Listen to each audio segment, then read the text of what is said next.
All right, guys. So today we're going to talk about why all compulsions matter. I have to often clarify this to many people and explain the importance of various kinds of compulsive behaviors that we are doing and how they contribute to our anxiety. But before I go on, please subscribe to our channel and message us down below on WhatsApp.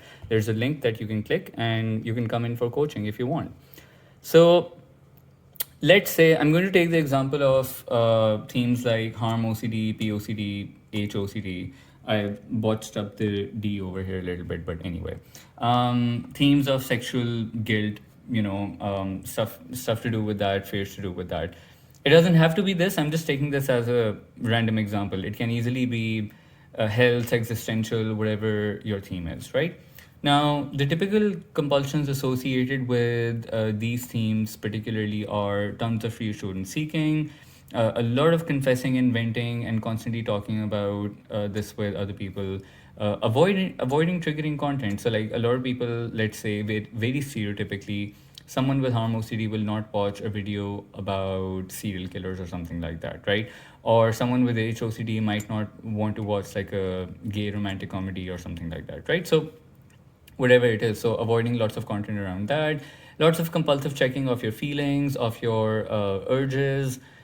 And then, of course, the compulsions aren't limited just to this because there are like a ton of different things that happen in terms of compulsions when it comes to these things, right? So these are just some common basic ones that a lot of people are doing. And these, when you're doing these compulsive behaviors, you're essentially then contributing to your anxiety cycle. And they make our anxiety worse, they reinforce it. It's essentially trying to tell your brain constantly that I have to do these compulsions, otherwise, I'll have no relief. I have to.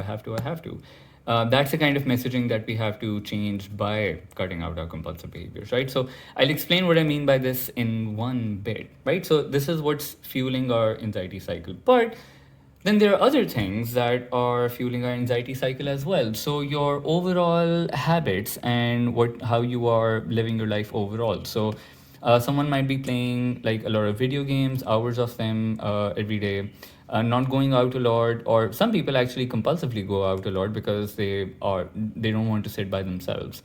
Not spending time with friends. This is a very common one I find. Like sometimes I'm speaking to people and I ask them, "Hey, do you have any friends to hang out with?" And they say, "No, I actually don't."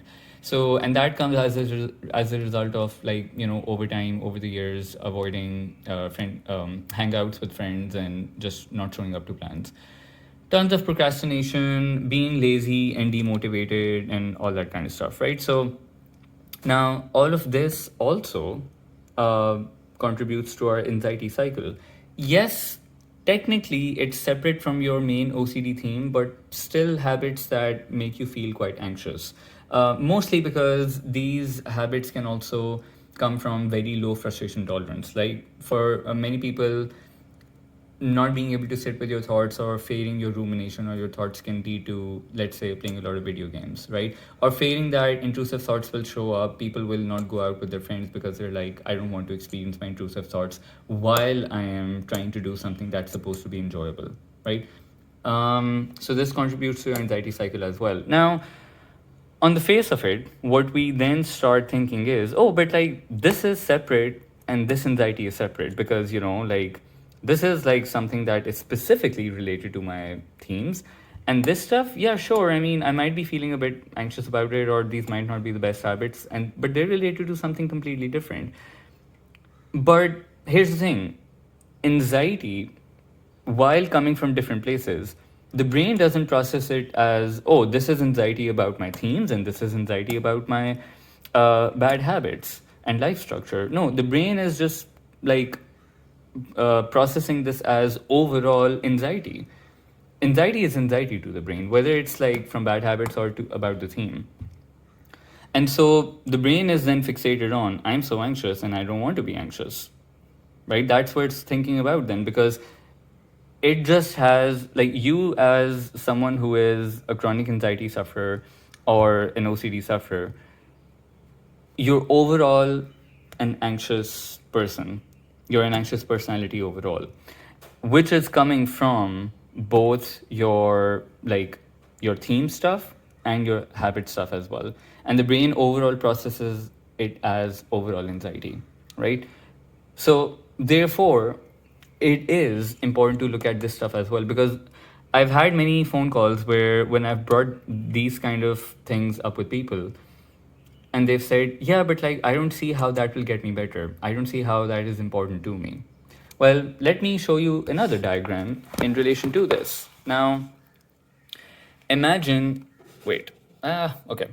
Imagine this is your pool of anxiety. This is where all your anxiety is coming from, right? So it's coming from your life structure compulsions, and it's coming from your theme related compulsions, right? Now, these are, I've tried to make tubes essentially. You see, these are tubes that are, pouring into the anxiety tub. So it's like your theme compulsions are also pouring into your anxiety tub, and your life structure compulsions are also pouring into your anxiety tub. Now imagine if you cut the supply of, like, if you cut the supply of this, and you cut this supply, and you also cut this supply, you block it. This is my idea of blocking it. You know what I mean, right? So let's say you block all these, and you're like, okay, I'm not going to try and do these. Naturally, your tub is pretty full right now. Naturally, when you're not doing this stuff, it won't pour into the anxiety tub, and your overall levels of anxiety will lower a bit. So this will, overall, your level of anxiety will come down.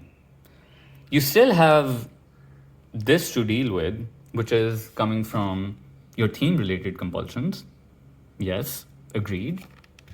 But at least it's lower, and then it doesn't feel as overwhelming to deal with what remains behind, right?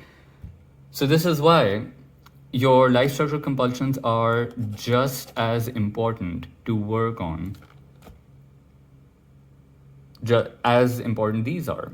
I got stuck for a second. I was thinking, how do I structure this sentence? Because I got confused. But yeah, these are just as important as these ones, because all of it is contributing to this, which essentially is making you and the higher our levels of anxiety are, the more we will continue to feel like a scared person, and an anxious person, a nervous person, and we will then approach life with that same kind of anxious energy as well. So this was just a quick little breakdown of why both are important, and yeah, I hope this helped. If you guys want me to do any other kind of like diagram breakdown and any other theme or topic or whatever it is, I'm more than happy to do that. I love doing these diagrams and drawings. So let me know if you want me to break something down and get this down. Deal with this. All right, bye.